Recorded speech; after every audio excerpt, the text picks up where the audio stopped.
the season opener from the Indiana Fever. I just finished watching the Indiana Fever's season opener game against the Chicago Sky. So, the first game of the regular season between the Chicago Sky and Indiana Fever is out, and it's already fuming. There was no denying the tension. Remember last season when Chennedy Carter pushed Caitlin Clark hard and the next moment she was on the floor? While it was clearly intentional, the refs only called a technical foul, and that was it. A tech for knocking down the star of the night. They said she needed to adjust to the physicality of the league, so she endured everything, from black eyes to bruised knees. A year has passed since then, and finally, the Indiana Fever sensation has learned to adjust to the league. Guess what? Caitlin Clark and Angel Reese, two of the biggest names in women's basketball, stood at center court again on Saturday. This time, it wasn't the national championship. This was Fever versus Sky. And of course, this was personal. Angel Reese gets the ball. Caitlin Clark goes over, does a hard foul, commits a hard foul on Angel Reese. She falls to the ground. After that, Angel Reese gets up. She's feeling super spicy. She's charging at Caitlin Clark. But if you ask them, just basketball. We watch a lot of basketball. It's a take foul to put them at the free throw line or rather give up 2 points. I've watched a lot of basketball in my life. That's exactly what it was. I wasn't trying to do anything malicious. That's not the type of player I am. So, this wasn't anything like that. And I went for the ball, and that's clear as day in the replay. You watch it.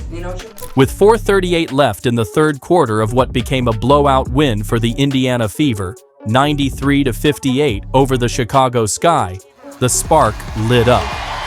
Reese had just snagged an offensive rebound, tough as always, and Clark, trailing from behind, slapped at the ball, hard. Reese hit the deck, bodies tensed, fans held their breath. Reese popped up fast, clearly not thrilled. Clark didn't back down. Before it could escalate, Aaliyah Boston, ever the enforcer, slid in between the two like a veteran bouncer defusing a nightclub scuffle.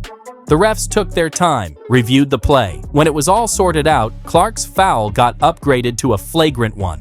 Reese and Boston both drew techs, Reese for barking, Boston for stepping in too physically. If you're keeping score, that's a foul, 2 techs, and one massive swirl of internet debate. But Clark? She wasn't trying to hear the drama. Let's not make it something that it's not, she said post-game. I know. Let's not make it anything that it's not. It was just a good play on the basket. Fresh off dropping 20 points, 10 boards, 10 assists, and a career-high 4 blocks, a triple-double in just her second WNBA season game. I've watched a lot of basketball in my life. That's exactly what it was. I wasn't trying to do anything malicious. That's not the type of player I am. So, Reese kept it shorter, way shorter.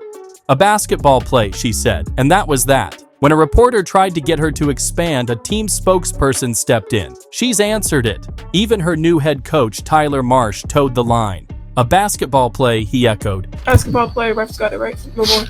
And look, maybe it was, maybe it wasn't. Depends who you ask. The replay, slowed down and magnified by sports debate shows and Twitter feeds across the country, showed Clark clearly winding up and slapping at the ball. But in that motion, her arm extended and her hand followed through into Reese's back. It didn't look violent, but it looked intentional. The refs thought it crossed the line.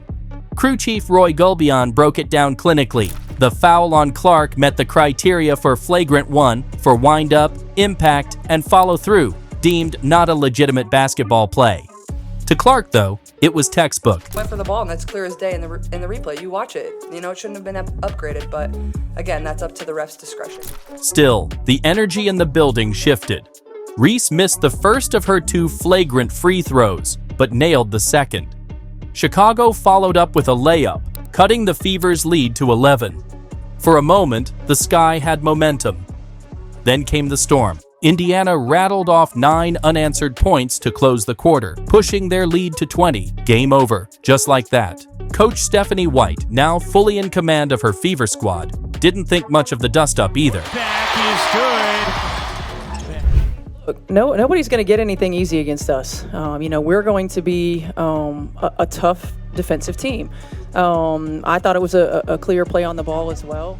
Boston, who got caught in the middle, didn't even realize she had been called for a tech. She found out after the game, eyes wide, hands on her face like someone had spoiled the end of her favorite show.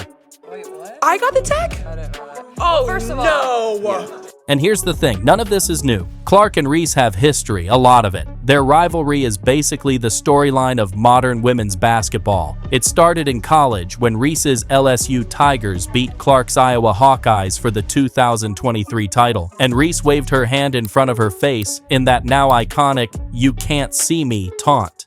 Clark got her revenge in the rematch this past April, leading Iowa to a win that drew over 12 million viewers. So yeah, the stakes were always going to be high when they faced off in the W. This was round 1 of what's expected to be a 4-game saga this season.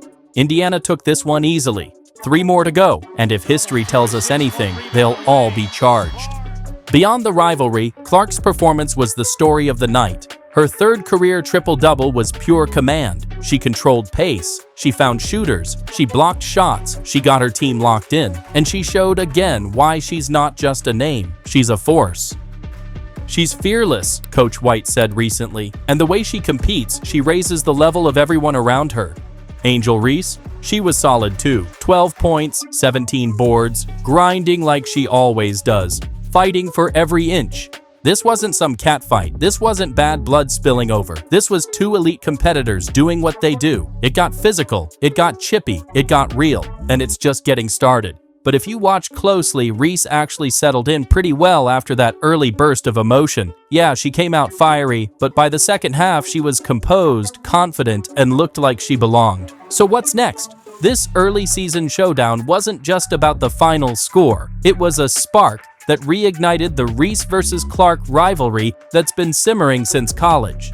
These two have history, and now it's playing out under the bright lights of the WNBA. The Fever, they're starting to find their rhythm. Caitlin's adjusting, the team's gelling, and momentum's building in Indy. The Sky, on the other hand, are still figuring things out. New faces, new system, and 43 games left to grow into something dangerous. Don't count them out. They've got grit, and this loss might just be the fuel.